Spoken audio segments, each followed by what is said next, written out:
Hello, I'm Daniel Weiss, your host, and you are listening to my podcast. If you are new to this podcast, my aim is to give you the insights so you learn how to master your mind and optimize your health for the peak performance that is sustainable.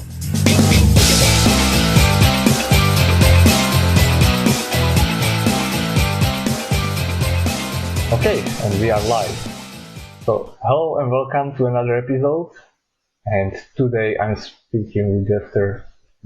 Bryan, who is an expert on nitric oxide, which is a very popular supplement nowadays and in the sports performance. But as we will hopefully learn, it is also very important regarding the health in general. So let me introduce Dr. Bryan a little bit. He has been researching the nitric oxide for the past 18 years, and this is amazing. And Dr. Bryan, you have also published a number of papers and studies on the topic. So can you introduce yourself a little bit, because you have a lot of accomplishments and we would be there for a long time listing all of them. Yeah, thanks, Daniel. It's really a great pleasure to spend some time with you today. But yeah, as you said, I've been in the nitric oxide field in academic medicine and research for the past really going on 20 years. And so I've spent my entire professional academic career studying a single molecule called nitric oxide. And so as you mentioned, we've published, I think, close to 100 or over 100 peer-reviewed publications. And really, my research program has been very focused. And so our goal and objective, starting almost 20 years ago, was three things. Number one is to understand how the human body makes nitric oxide. Mm-hmm. And then number two is what happens, what are the clinical consequences of nitric oxide production? And then number three, once we understand what goes wrong in people that can't make nitric oxide, how do we fix that? Because, with now over 160,000 papers published in the scientific and medical literature, nitric oxide is considered one of the most important molecules produced within the human body.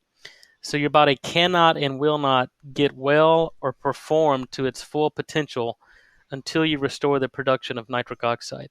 And so I think we've accomplished, in the past 20 years, we've accomplished those three things we set out to do. Number one, we know how the body makes nitric oxide. Number two, we know what goes wrong in people that can't make nitric oxide. And perhaps most importantly, is we now understand how to fix people who have the inability to generate nitric oxide. And I think this has been demonstrated in the fact that I have, 16 issued U.S. and international patents with 9 more pending worldwide. We've commercialized this technology. And we're starting to see the benefits. And as you mentioned, I think it's important in terms of sports performance and optimizing performance in well-trained athletes. But for me, the bigger picture has always been on the prevention of diseases that are truly preventable now. And what I focused on is cardiovascular disease, which remains the number one killer of men and women worldwide. And for me, that's unacceptable, because we know without a doubt that what causes cardiovascular disease and its loss of nitric oxide. So the fact now is that we understand what goes wrong in people that are at risk for cardiovascular disease. They can't make nitric oxide, and we know how to fix that. So cardiovascular disease should be like polio. It should not happen because we have the technologies to fix it. That's very interesting, because as I found out on your website, and basically to add to your statement, there you said, or there is written that nitric oxide is made by every cell in our body. However, the production declines by 10 to 12% per decade, starting as early as in your 20s. That's correct. And that's just kind of in the general population. But, there's lifestyle and diet that contribute to that. Mm-hmm. So here's what we've learned. We know that you can accelerate that loss of nitric oxide production and get cardiovascular disease or diabetes or erectile dysfunction in your 20s and 30s. But we also know that if you do the right things, and if you get moderate physical exercise and you take care of your body and you eat a good, clean diet, that you can actually delay or hopefully prevent that age-related loss of nitric oxide and prevent these age-related chronic diseases that really are a burden on the healthcare system, and it's a major problem. So Right. I think we still have a lot to learn, but the knowledge base that's there now allows us to then employ simple things like moderate physical exercise, like a change in diet, including certain things, excluding certain things. And the other problem that I think we'll probably delve into uh, during these next few minutes is, just modern habits like the use of mouthwash, overusing antibiotics, use of drugs like proton pump inhibitors, and using antibacterial soaps, and this, trying to get rid of all these bacteria. The bacteria that live in and on our body are there to do certain things. And I think Mm-hmm. a lot of the collateral damage we do to our body is due to the loss or the dysbiosis of the bacteria that live in and on our body. So this is a very complex science, but I think what's important and what's exciting is that once people understand the importance of nitric oxide in the human body, and then they understand and appreciate simple things they can do to enhance the production of nitric oxide or restore or even prevent the loss of nitric oxide production, you'll see not only a dramatic improvement in your performance, which your audience, I think, is probably athletes interested in improving their performance, but I think on a global Definitely. scale, people interested in not getting sick. And for me, being in academic medicine for the past almost 20 years, I think the paradigm has to change in terms of treating disease, because prevention is much easier and cheaper than treatment. And so it's easier not to get sick than it is to get well from being sick. Right. So basically, as I understand, you started researching the nitric oxides and you were trying to answer some question like what it is and what it does into our body. And later it's translated by the research like it could be also possible supplement for athletes. So let's start by introducing like for the, as you mentioned, for the general population who want to be healthy and who want to prevent some cardiovascular diseases, why they are important, what role that they play, and possibly how to um, how to improve our efficiency when it comes to converting maybe nitric oxides, or how to prevent the decline or at least delay.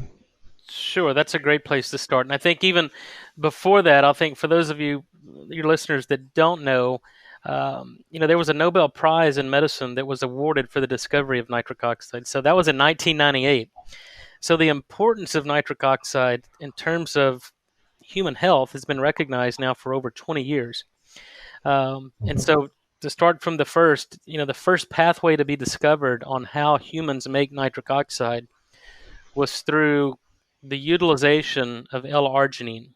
And then there's a very complex biochemistry and enzymology, or an enzyme that converts arginine to nitric oxide. And it's that loss of enzymatic function that leads to the loss of nitric oxide production. And so that's been, and so most of your listeners are probably aware there are a number of L-arginine supplements on the market. And to me, Mhm. that's never made sense. I'm a basic scientist, understand biochemistry and enzymology of nitric oxide production. So it's never the loss of L-arginine availability that leads to loss of nitric oxide production. It's the enzyme that converts arginine to nitric oxide that becomes dysfunctional with age and lifestyle and all these other things we talked about. So your Mhm. body loses its ability to convert arginine to nitric oxide. So taking an L-arginine supplement has never made sense to me biochemically, because it's the analogy I always use is it's like putting gas in a car with a blown up engine. You're not out of fuel, you're not out of arginine. The engine that converts arginine to nitric oxide is broken. So giving more arginine does not fix the underlying problem. And so that's the problem I have with probably 95% of the nitric oxide marketed products that you find on the shelves you can buy online have arginine, citrulline, and a bunch of antioxidants in them.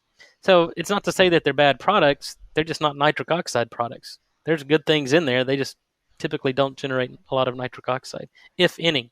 Mhm. And then the second pathway, and the one that's the most recent, was the use of inorganic nitrate. and that this nitrate can then be converted into nitrite and then nitric oxide in the human body. And that's the basis for, a lot of products on the market that are marketed as, beetroot juice concentrate. And then there's some powders, some beetroot powders. Mm-hmm. So I think if we take this step by step, because there's a lot of complexity in this. So number one, the most important point is all beets aren't created equal. So just because a product has beetroot extract in it or beetroot powder doesn't necessarily mean that it has nitrate. And in fact, I've tested these, and because I have a number of issued patents from the University of Texas Health Science Center in Houston, I'm obligated to test these nitric oxide products to ensure that they're not infringing on my patents. And so any nitric oxide product that hits the market, I test, and I have the tools and the analytics that can actually test if a product actually generates nitric oxide or stimulates nitric oxide production in the human body. And I've tested probably 30 different beetroot products, from beetroot juice to beetroot powders that you reconstitute in water. And Mm-hmm. about 70% of these contain no nitrate. And so that's a problem. So the number one point if that I want to leave your listeners with is that beetroot juice does not equal nitrate, because there are beetroot powders on the shelves that contain no nitrate. It's basically a dead beetroot powder. And the reason for that is to take a beet. So number one, it depends on how it's grown, where it's grown, the soil conditions. This whole field of agronomy determines nutrient uptake and nutrient absorption. Right. And so organically grown beets actually have less nitrate than conventionally grown beets, because they're not allowed to add organic or fertilizers, nitrogen-based fertilizers to the soil. So without nitrogen, the beets can't make nitrate, and then if those beets are harvested, there's no nitrate in them. So that beetroot powder that's on the shelf has no nitrate. And again, 70% of the ones that I've measured have no nitrate. So buyer beware. Don't just buy beetroot powder because you think it's going to generate or have nitrate. Um, so that's point number one. And then number two, to get from that, you got to start with a good beet that has good soil conditions. And then when you dry that beet, a lot of people use high heat, high pressure to rapidly dry this into a powder, and then you Mm-hmm. destroy the nutrients. You destroy the nitrate, you destroy many other nutrients with that. So just because you start with a good beet and have nitrate in the soil, the finished product a lot of times won't have nitrate. So again, that's the first problem. Beetroot powder does not equal nitrate. And then the second, I think, consideration is there are a number of beetroot powders out there, beetroot drinks or liquids that are standardized for nitrate content. And the published literature tells us that you need 300 to 400 milligrams of nitrate per serving Mm-hmm. to see any improvement in sports performance or even reduction in blood pressure. So there are beetroot products out there that are standardized that tell you they have this much in them. And that's probably, if you're going to start somewhere, look for a nitrate-based beet product. But as I'm about to tell you, you'll find that the majority of the people can't utilize nitrate to make nitric oxide. So and without getting too complicated, because again, this is a very complex science that the lay people and common people, or the people that aren't in this field, typically don't understand. So the most important point is that nitrate is inert in humans, meaning that the human body cannot utilize or metabolize nitrate. Mm-hmm. And so if you don't have the right oral bacteria to reduce nitrate to nitrite, then your body will not get the benefits of nitrate. And in the US, this is a major problem because there's a 200 million Americans that wake up every morning and use an antiseptic mouthwash. So they're basically killing not only the bad bacteria, but the good nitrate reducing bacteria in their Right. mouth on a daily basis. So these people, here's the problem. And it's no surprise that cardiovascular disease is the number one killer of men and women worldwide, because everything we do disrupts nitric oxide production. And I think this started all with good intent, but there's collateral damage from this. And the collateral damage of using mouthwash is that you kill the nitrate reducing bacteria. So if you take a nitrate only product that's just providing nitrate in the form of beetroot juice or beetroot powder or even green vegetables now that I see coming on the market, that the Mm-hmm. majority of Americans, because 200 million people on average use mouthwash, do not get the benefit of the nitric oxide from nitrate. The other problem is so let's take this step by step. So if you do have the right, Let yep, me interrupt you. Now it came to me or to my mind that a question like, what if you don't use mouthwash and you just use like toothpaste? Does toothpaste also interfere with this because it can also potentially kill some bacteria, right?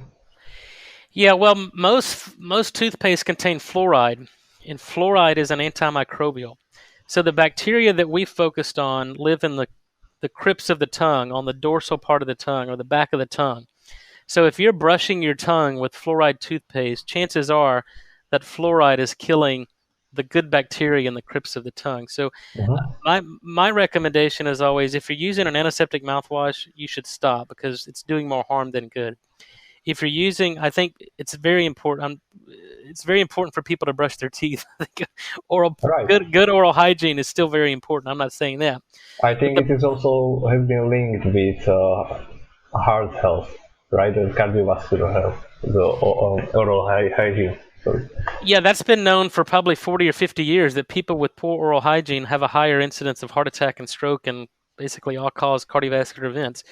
I think we published a paper several years ago that I think explains or provides a mechanism for that because people with periodontal disease, gingivitis, poor oral hygiene, the problem is the bad bacteria that's causing the plaque, that's causing the gingivitis and periodontitis, basically outcompete the good nitrate reducing bacteria for the limited resources. So if you've got an active oral infection, the bad bugs outcompete the good bugs, and then you lead to a loss of nitric oxide production. And when you lead to a decreased production of nitric oxide, your cardiovascular system suffers. You get plaque and built up in the lining of the arteries. The plaque becomes unstable, it ruptures, and you have a heart attack or stroke. So that pathway is very clear. So I think it's important to maintain a balance of bacteria. So there's been a lot of research on the microbiome in the past 20 years. Most people have focused on the gut. We know that a disruption or a dysbiosis of the gut bacteria causes a number of human diseases. We think, and we have evidence, scientific evidence to support the fact that if you have an imbalance or dysbiosis of oral bacteria, it leads to systemic problems. And a paper we just published last week shows that, in healthy people who are taking mouthwash, it can lead to as much as a 20 to 25 millimeter increase in blood pressure after 1 week. So Wow. this 2 out of 3 Americans have an elevation in blood pressure, and 200 million Americans, or roughly half, use mouthwash. So it's no wonder that people, if we're seeing such an increase in blood pressure just by people using mouthwash for 1 week, then I think it's important that people think about what they're doing on a daily basis. But getting back to your question, I think as long as you don't use fluoride based toothpaste and brush the back of your tongue to where the fluoride can get into the crypts of the tongue, I think you're probably going to be fine. But the point is that you have to have these nitrate reducing bacteria Mhm. to be able to utilize nitrate from beetroot juice to see any effects of nitric oxide. So that's the first step. And that's how this can be interrupted and it's not just antiseptic mouthwash. If people are on a round of antibiotics, antibiotics are systemic. So antibiotics don't just kill the infection you're trying to treat. They kill the good bacteria in the gut and they kill the good bacteria in the mouth. Yeah, exactly. And there's a whole epidemic of overusing antibiotics, and not just in the U.S., but I think worldwide. And then the Uh, second, go ahead. yes. So would also antibiotics that would come from external sources, like from food, that we eat, like from conventional farming methods, interfere with the system. I don't know if there's any published data on that antibiotics derive from eating animal protein that have been treated with antibiotics. Um, but if it's absorbed systemically and it has antimicrobial effects systemically, it's going to affect the oral microbiome and probably disrupt nitrate reducing bacteria. Yeah. And so the second step in this, so nitrate's inert that has to be in humans and has to be metabolized by bacteria. So if you're disrupting the oral microbiome, you're not going to get the benefit from a nitrate-based product. And then number two, and so basically these bacteria reduce nitrate to nitrite. And then nitrite is concentrated in our saliva. And then nitrite, when we swallow our saliva, becomes nitric oxide in the stomach, provided the stomach can make stomach acid. And that's where the next problem comes in, because people use antacids. I mean, there's, I think, 200 million prescriptions written in the U.S. for antacids, and that's just prescriptions. In the U.S., you can get these proton pump inhibitors and antacids over the counter. So this is the 200 and something million people, the prescriptions that are written don't even include the over the counter. So that disrupts nitric oxide production. And so Okay. then so if people are using antiseptic mouthwash, using proton pump inhibitors and antacids, then not only are they not getting the benefits from nitrate from beet juice or green leafy vegetables or from their diet, um, they're shutting down the body's own ability to make its own nitric oxide. Because these proton pump inhibitors or antacids actually inhibit the enzyme that makes nitric oxide in the lining of the blood vessel. So again, we basically get in our own way. And so the point of all this is, I think, is if once people understand that beetroot juice is not nitrate and nitrate is not nitric oxide, that if you want to get the best value, if you're buying products or utilizing technology, nitrate-based products typically they work in some people, but they don't work in the majority of the people. You have to have technology that actually generates nitric oxide that's independent of the nitrate reducing bacteria, that's independent whether or not the person is taking antibiotics or antacids and all these things. And the only way to do that is to understand the physiology to the extent that you can develop technology. And when you do that, you actually get patents because no one else has done that. And that's the basis for my patents. Because we're not really, what I do is not, I'm interested in nitrate to the extent that you can get it from your diet and you can stop doing things or do things to enhance the metabolism and conversion of nitrate into nitric oxide. But the challenge for me is that it's hard to change people's habits. And I think people shouldn't suffer, their cardiovascular system and performance shouldn't suffer because they're doing what they think is good for them, even though there's collateral damage. So what I've tried to do is overcome everything that we do in terms of limitations to generate nitric oxide in the body. So the technology that I've discovered and invented and patented basically overcomes all those steps in metabolism. So we generate nitric oxide. We're a nitric oxide-based technology. We're not a nitrate-based technology. We generate nitric oxide. And so we figured out how to overcome the variability in the oral microbiome, because there's not only differences in people that use or don't use mouthwash, but there are cultural differences. So people who live in the UK have a different microbiome than people who live in the US, who live in South Africa, who live in China. There's different cultural and dietary norms that affect the oral microbiome. So Right. how do you create a technology and how do you create a product that you get the same response despite the differences in the oral microbiome? That's what we've done.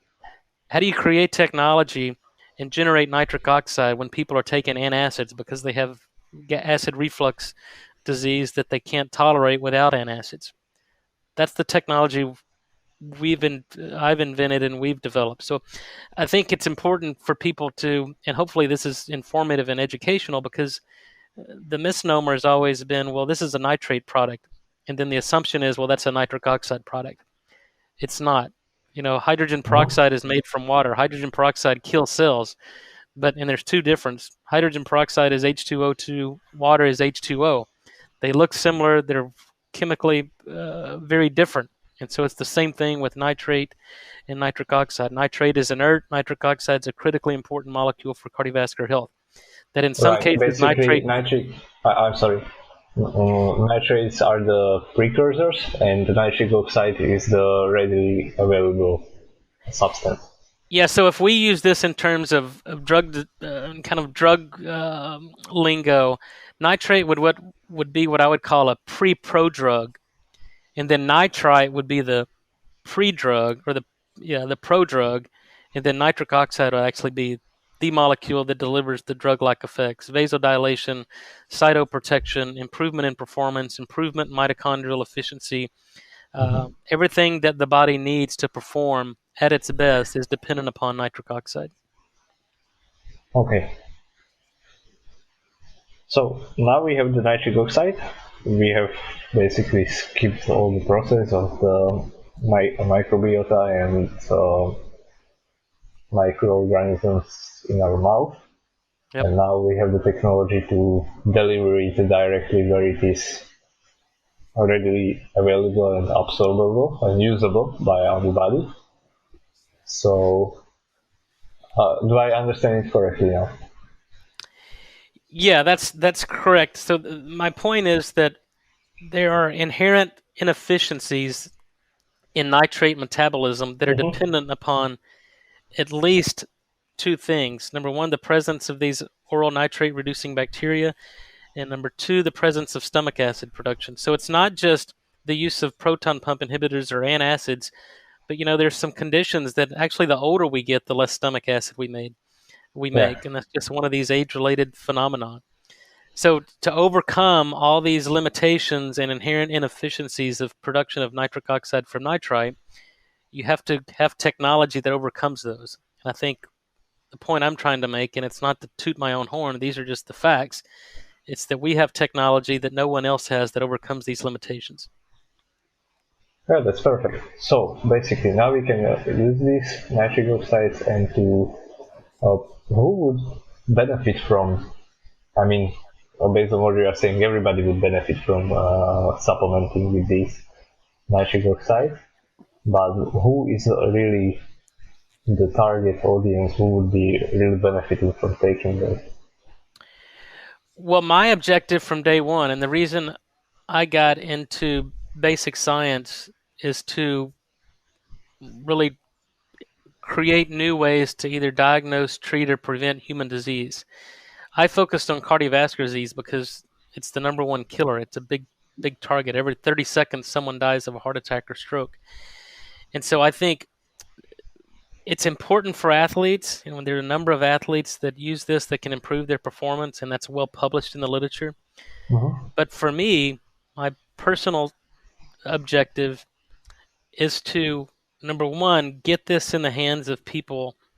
So number one is my objective is to educate as many people as I can around nitric oxide. That's why I appreciate the opportunity to spend some time with you today to educate your listeners on the importance of nitric oxide. And so nitric oxide is the loss of nitric oxide is the earliest event in the onset and progression of disease. So the loss of nitric oxide precedes the symptomatic structural changes in the cardiovascular system by many years, sometimes decades. So my objective is to educate people on the importance of nitric oxide so they can begin to employ strategies that can prevent this age-related decline in nitric oxide production. Whether it's if they don't exercise, start exercising. And that's why exercise is medicine. Because in young, healthy people, when you start to exercise, your body generates nitric oxide. So Oh, exercise actually is a stimulant for nitric oxide production. That's why exercise protects you from cardiac or from heart attack and stroke. So if you're not exercising, you should. And again, diet and lifestyle is always my first line strategy. You should only supplement if you have to and if you need to. And then number two, you need to eat more green leafy vegetables. People need to eat less processed refined foods. You need to eat more nitrate because here's the thing we found that, and we published this in rats, and we don't know, but we think it will probably translate to humans. But if you give mhm. rats more nitrate in their diet, the nitrate reducing bacteria on their tongue actually improves. And this makes sense because if these Yeah. bacteria are respiring on nitrate and you're not getting nitrate from your diet, they basically have no energy substrate to live on.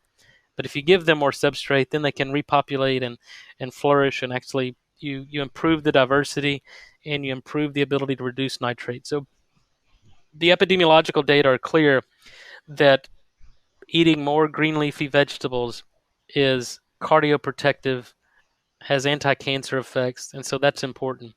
So that That's alone, I amazing. think, is very important. That you change your diet, eat more green leafy vegetables, take in more nitrate. If you have to supplement with nitrate or nitric oxide Uh, based supplements, then you can. But going back to your question, the whole objective and the way that we can change the landscape of the entire human race is to prevent the loss of nitric oxide. And so I think it's important for people to recognize this before they get sick.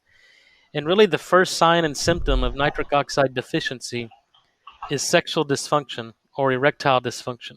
And it's not just in men, it's in women. And we know that the data tell us that 50% of the men over the age of 40 have erectile dysfunction. And I think that's a way underestimate, because most men, even though they may have erectile dysfunction, they're not going to admit it. That's just we're too right. proud, right? So, but the fact that 50% self-report some erectile dysfunction is very alarming, because if you Hmm. have dysfunction in the blood vessels that supply the sex organs, then you have dysfunction in the blood vessels that supply the heart, the brain, the kidneys. And so if you don't take steps to fix that underlying problem of loss of nitric oxide, then it's not surprisingly over the next 10 to 15, 20 years that you've got coronary heart disease, that you have plaque built up in your arteries, and you're prone to stroke, and you have kidney disease, and you have liver dysfunction, and all these things that older people get. So if you recognize this early on, and then basically do the simple things that hopefully people are going to learn today, of stop using mouthwash, keep good oral hygiene, eat more green leafy vegetables, don't use antibiotics unless you absolutely have to, get off antacids, and then let the body, if you give the body what it needs, the body heals itself. And if you stop taking things that prevents the body from doing what it does, the body heals itself. The Yeah. human body is a lot smarter than we are, and so my objective has always been, let the body do what it's supposed to do, give it what it needs, and it will do it. Hmm.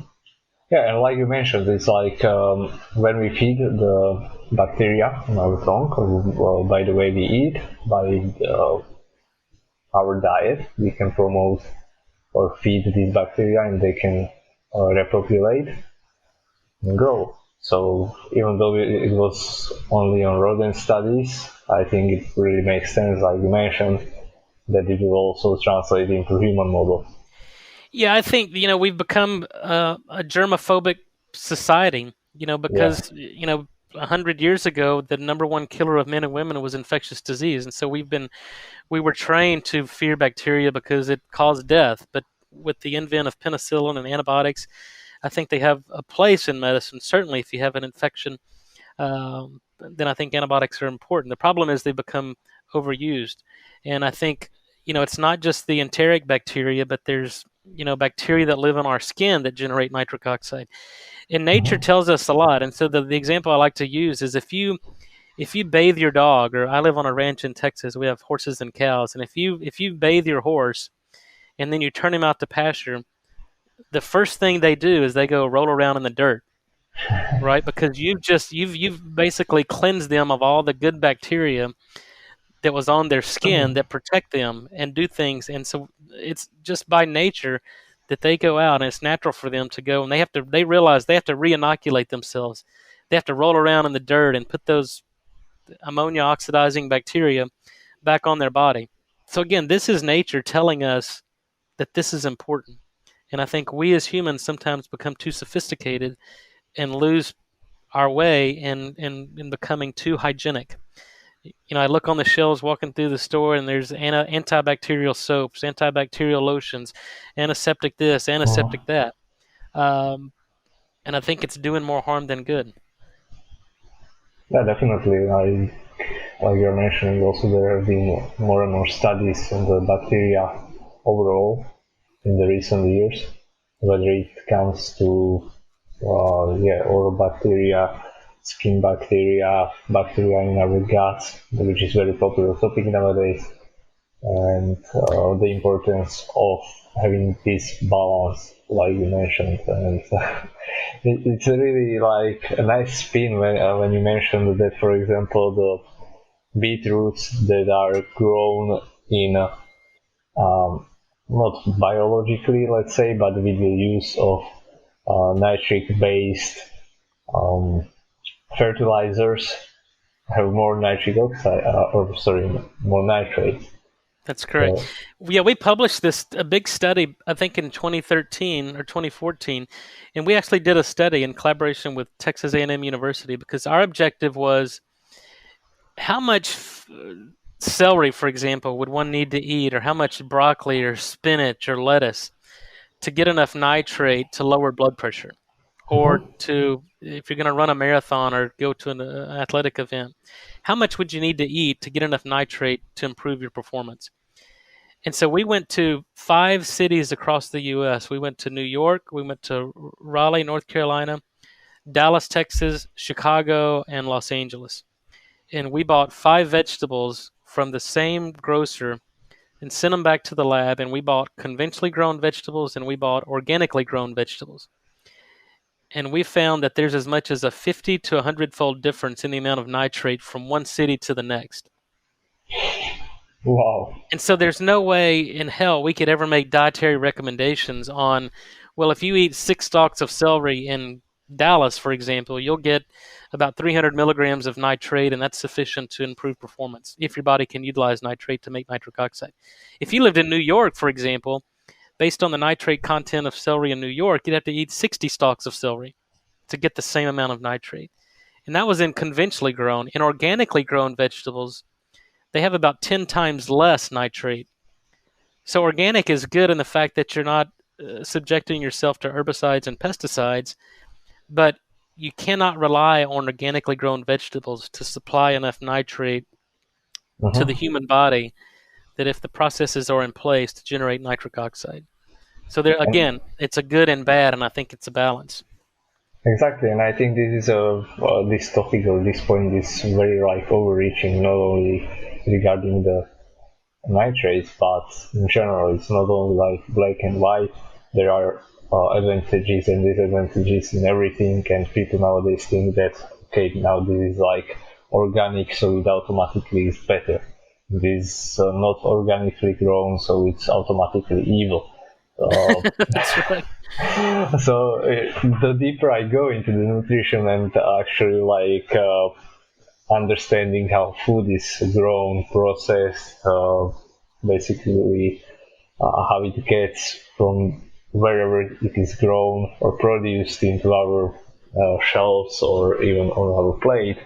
There, there are so many steps, so many differences, and well, all I can say is try to get like locally grown and seasonal food and eat a lot of vegetables. That's probably something that a lot of people or most of the experts agree on.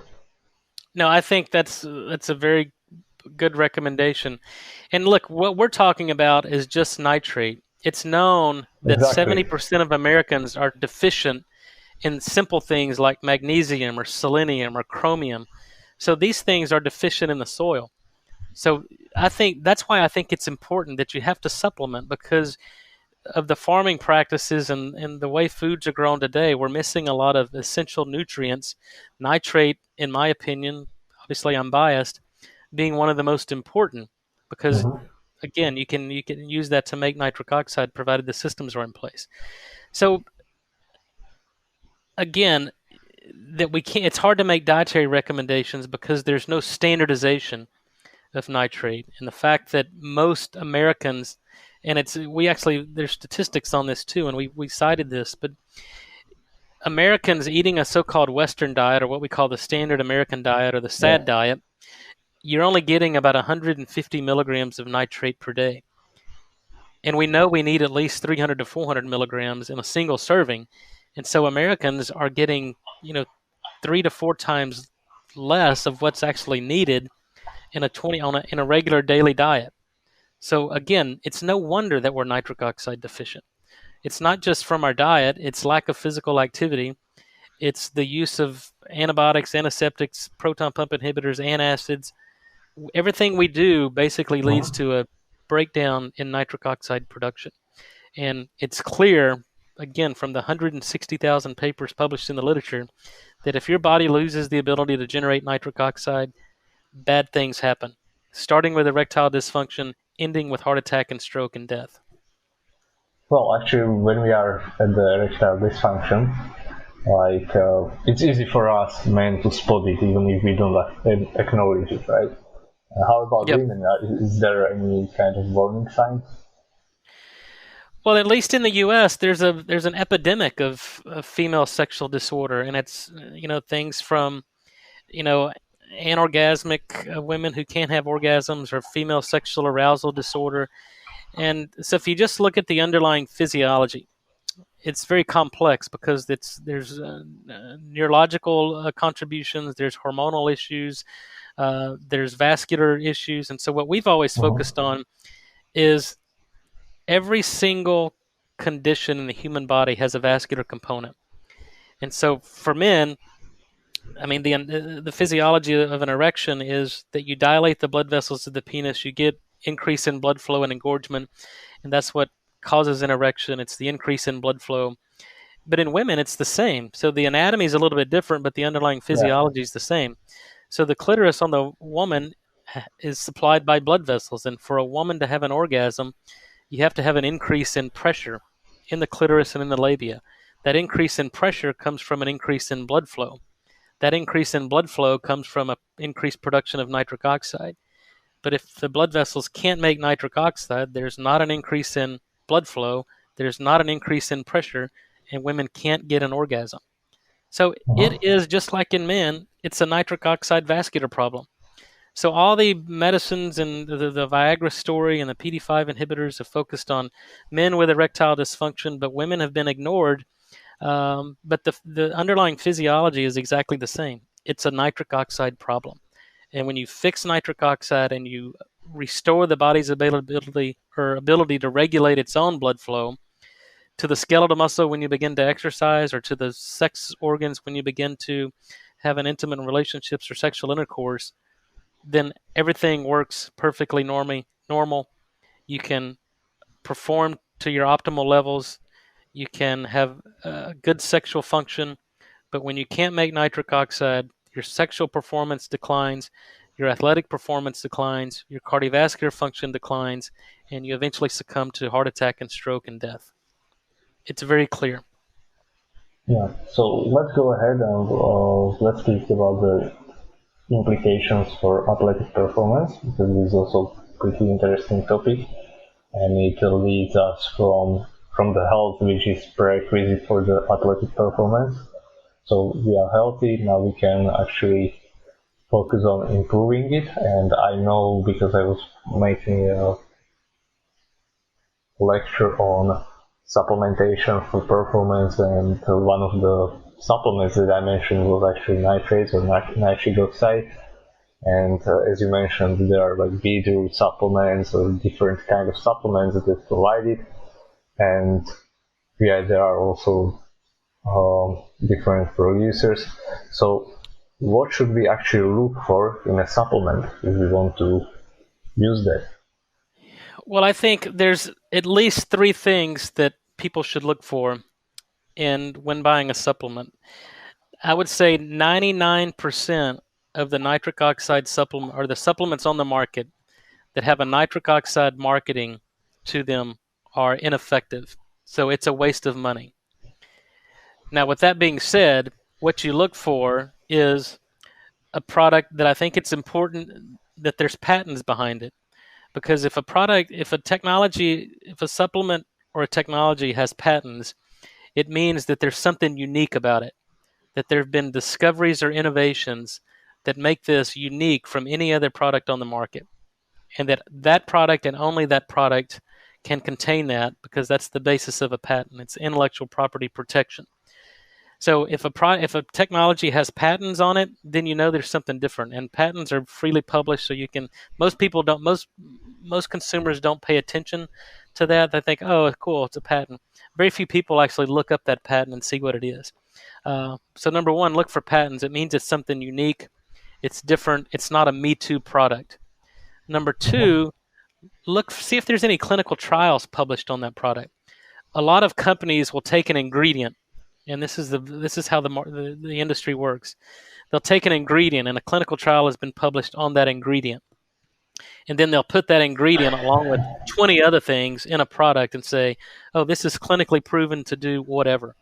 but yet no clinical trial has ever been tested on that finished product.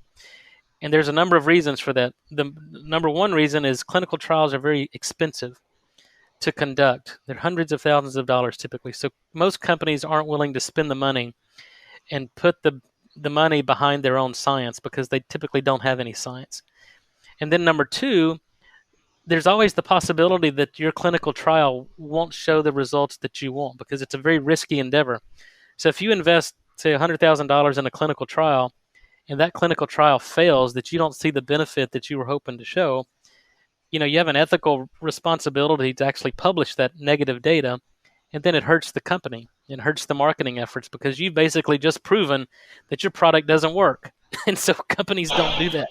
But companies that actually do clinical trials and put that product to the test, it's number one, it's risky, but number two, it proves that that product actually works. So patents and clinical trials on the finished product, not an ingredient in the product. And then number three is if it's a nitric oxide product, then is the company or the scientist or the formulator behind that product, have they ever published anything in the nitric oxide literature? Are they a so-called expert in nitric oxide? Because Big Pharma has been working on nitric oxide-based drugs for 30 years, and they failed. And these are the best, brightest minds in science and medicine. So it's humorous to me, and hearing you laugh, it should be humorous to everybody, that if big pharmaceutical companies can't develop safe and effective nitric oxide drugs or technologies, is a person or a marketing person or somebody in a company who's never even studied nitric oxide or published a paper on nitric oxide can suddenly make a nitric oxide product that's safe and effective and going to do what it says it does. I mean, as I've hopefully tried to simplify over these 45 minutes, nitric oxide is very complex. It's a molecule with a half-life of less than 1 millisecond, one Wow. thousandth of a second.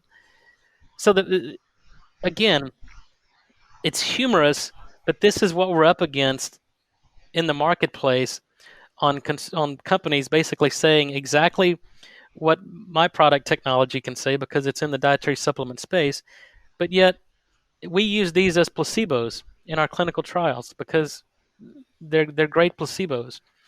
So Uh-huh. to recap, to answer your question, what do people look for? You look for patents. You actually spend the time to do the research to see if there's any clinical trials that have been published in the peer-reviewed literature, not a white paper that anybody can write and make up and not reference any cited studies, but a Mhm. randomized controlled clinical study that's published in the peer-reviewed literature. And then number three, look at the person or the company behind that product and do a PubMed search. Go to Medline, go to PubMed, and put those people's name in PubMed and see if they've ever published in the nitric oxide field. And if they're not, how in the hell can they develop a nitric oxide product if they don't know what nitric oxide is or never researched nitric oxide? And I think if you do those three things, you'll find very limited products that actually deliver on the nitric oxide promise. That's an excellent summary. I really love this, and I think this goes way beyond nitric oxide. It's, I think, in all the supplements, and anytime I hear that, like the statements regarding the product, like you're saying, and they are not experts on the product or on the biochemical processes or chemical processes, they are experts in marketing, and this is, That's right. uh, I And I think mean, that's very dangerous because there's the reactivity of nitric. If people don't know what they're doing, you can do more harm than good. And these companies who were given a lot of amino acids and all this stuff and not controlling the metabolic fate of nitric oxide or giving high dose arginine to a patient with an uncoupled enos or endothelial dysfunction causes more damage, more oxidative stress, superoxide production. So this isn't just, in my mhm. opinion, unethical and deceptive trade practice by these companies, but it can be dangerous. And the number one rule for dietary supplements, or really the only rule, is that they're safe. And unfortunately, if people are doing things that they don't know, and it's probably not out of evil or intent, but it's just the naivety and the unintended consequences of if you don't know what you're doing in the nitric oxide space, you can do more harm than good. And it's not just nitric oxide. You see all these energy drinks that people I think are marketing with good intent, but they're causing deaths in children. So it's dishonest, and I think if you follow those three kind of criteria that I outlined, you can avoid all that, at least in the nitric oxide space. Yeah, so it tells me that I should remake my recipes regarding sports nutrition and make a clinical trial regarding them. Well, look, not everybody, and again, I think it's important to point out too that everybody's different and everybody responds differently. So this isn't, there's no such thing as a one size fits all. Although I think our technology that we've been able to overcome, there's still a lot to learn. But I think with six issued U.S. patents and more than half a dozen published peer-reviewed clinical trials on what we do, with 5 more trials currently underway, we put the products to the ultimate test, because if my product technology doesn't work, yeah, I care, because I have a 20-year reputation in the nitric oxide field. I've been a recognized leader, and it takes 20 years to build a good reputation, and it takes 20 seconds to ruin that reputation. And so I have to be very careful in terms of what I say and what I do and how I put my name to product technology. And I'm interested in the science. And I think if you do good science and then product technology can arise from that science, then people can benefit from that. And that's my number one objective, because I'm convinced, the entire scientific community is convinced, and we're convincing the entire medical community that patients cannot and will not get well or heal until you restore nitric oxide production. Athletes cannot and will not perform to their fullest potential until they optimize their nitric oxide production, because the data clearly show that if your ability to generate nitric oxide predicts how well you can perform.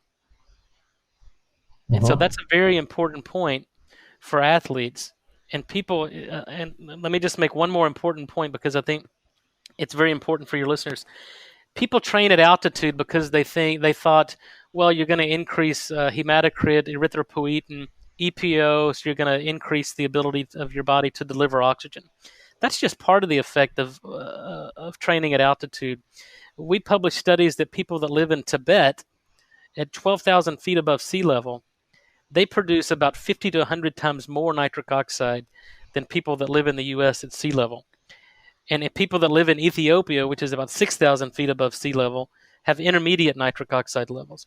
So when you go to Colorado or Mexico City, or when athletes train at high altitude, sure, they're getting an EPO effect, an increase in red blood cell density, but the adaptive effects and the reason that training at altitude works for these athletes is that they're increasing their production of nitric oxide. And that's been missed in the literature. So if you're training at altitude, the adaptive effects of that is an improvement in nitric oxide production, because you're breathing in less oxygen, so you got to deliver more oxygen per unit time. The only way to do that is to dilate your blood vessels, and the only way to do that is to increase production of nitric oxide. But number two, you can actually deliver more nitric oxide from hemoglobin if you have nitric oxide based signaling around. So I think everything that we know about performance and about cardiovascular health centers around the production of a single molecule nitric oxide.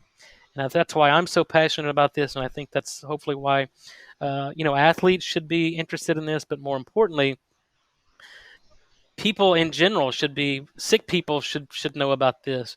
And I think from my perspective, healthy people like you and I who are active and know more than most people in terms of our health, because we practice what we preach, should know about nitric oxide, because if you can prevent the loss of nitric oxide production, you can prevent a lot of age-related disease. And that's the ultimate mission. That's an amazing summary. And really at first I knew only about nitric oxide as a supplement, like you mentioned, but now you really opened my eyes into the topic and introduced me, and I believe also to anybody who is listening, to how far reached this topic is, how deep it can go, and we are just scratching the surface. So that's right. Well, then I've done my job, and I'm in an adjunct professor at Baylor College of Medicine, and so my number one mission is to educate. And so I appreciate the opportunity and always welcome the opportunity to spend time with people like you who have a reach, who have a passion for health and fitness and nutrition. Because at the end of the day, the biggest investment we can make is in our own health. Yeah, most definitely. So one more thing that you mentioned actually was that people should do the research regarding the clinical trials and the supplements, like if there are any researches on the finished product. So I think many people don't have actually time to do that or don't know how to access it and so on. So could we maybe mention some specific products or brands that would be approved Well, or reliable? I'm not here to market my own patented products. Please I do. think, but people can find, the because I like to divorce the science and the physiological effects of nitric oxide from the products, and Mm-hmm. and I'll tell you the reason I do that is because what I've talked about in terms of nitric oxide improving uh, circulation and improving and preventing and treating disease. I don't want that ever to be implicated that my product technology could be used to treat erectile dysfunction or to treat high blood pressure or to Right. treat cardiovascular disease. And so, unfortunately, the regulatory environment in which we live, at least in the U.S., doesn't allow for that. But I think if people, to answer your question, if people Google Dr. Nathan Bryan, you'll find me on Google. You'll find me online. I have social media. I do a monthly blog. They can go to my website, drnathansbryan.com. Follow me on Twitter at Dr. Nitric. But my objective is to educate people, properly educate people on nitric oxide. And I think by default, when they do that and they follow that and become properly educated, they'll find my patented product technology. They'll find the products that are out there that actually work, that have published clinical trials. But I'm going to respectfully decline to mention those Okay. products for. I think you indirectly answered the question, though, or Yep, at least gave a shorthand, short way how can people really find these products reliable. Anyway, I think there is always benefit of eating foods that are rich of nitrates, even though we cannot know or cannot be sure of the nitrate content unless we test them, which nobody or nearly nobody does. Yeah, no, But I agree. Look, let me just make that clear. I'm not saying that at all because green leafy vegetables are very important because mhm. of fiber, because of vitamin A, because of polyphenols, because of vitamin E, a lot of vitamins and nutrients that they have that other foods perhaps don't or have more. What we focused on is strictly the nitrate content. The epidemiological data on consumption of green leafy vegetables is unequivocally, without a doubt, healthy and good for you. So I'm not saying that you shouldn't eat green leafy vegetables because you may or may not get enough No, nitrate. I They're didn't mean healthy. like That's that. independent of nitric oxide. Yep, Uh-huh. Well, what I meant or what I was trying to portray was that eating the whole foods is always a good way, absolutely. or at least a good basis how to get it. So basically, by the words of Michael Pollan, would be like eat real food, most not too much, mostly plants, and That's right. that just translates also into this. And yeah, so which foods are actually typically high in nitrates? We already mentioned the green leafy vegetables. Are there any specific that are like outliers? Yeah, kale, spinach, and arugula are probably the top three. Um, that we've tested. But again, there are regional differences in those. But on average, Definitely. those are the ones that we found that consistently have the highest nitrate content. Yeah, then beetroots. We also mentioned that. Yeah, beets, again, depending on some beets have no nitrate, others have quite a bit. But in Oh, in terms of a spectrum or a hierarchy, they're probably middle upper. They're certainly not the highest. So I think it's interesting that beets actually were Yeah, the that's. preferred delivery of nitrates in the marketplace. I think actually that arugula rucola is much higher. Yes, yeah. Yeah, maybe it's easier to grow beetroots, or you get more. Uh, Yeah, and I think there's a taste profile too that has to can be be. adopted by consumers. If companies are selling a product that tastes awful, people like things that taste good. Unfortunately. Yeah, of course. So that's it. Okay, I'm out of questions, and I think we've covered the topic very well, at least from the perspective of introducing the topic. And uh, I think, Dr. Bryan, you did a great job about summarizing all these things regarding the health benefits and what is important to look for when we are talking about supplements, how it works, all these systems behind them. And I really appreciate that you took the time to share with us all your knowledge and expertise into the topic. Well, thank you very And much for the opportunity. Again, it's my pleasure and honor to educate your listeners, and hopefully we can do this again as we learn more. yeah, I will be very happy to do so. So, as you already mentioned, but just to recapitulate, where can people best reach you? I think probably my personal email is drnathanbryan@gmail.com. They can follow me on Twitter at Dr. Nitric. Um, Mm-hmm. um, and then my website, drnathansbryan.com. And I do a monthly blog that really provides hopefully good education and invaluable material for consumers to make smart choices. That's excellent. And all these links will be available in the podcast show notes. So anybody who's listening can head into them and there will be links available. Okay, So well, that's thank you very Bryan. much for your time. So that's it for today's episode. I hope you enjoyed it. Thank you for listening. All the important links are to be found in the podcast show notes. So there you will find links how to connect, how to reach my guests, how to reach myself. If you are looking for coaching experience to help with your nutrition, whether it's for performance or you just want to feel better, perform better, look better, then reach out to me and we can start working together.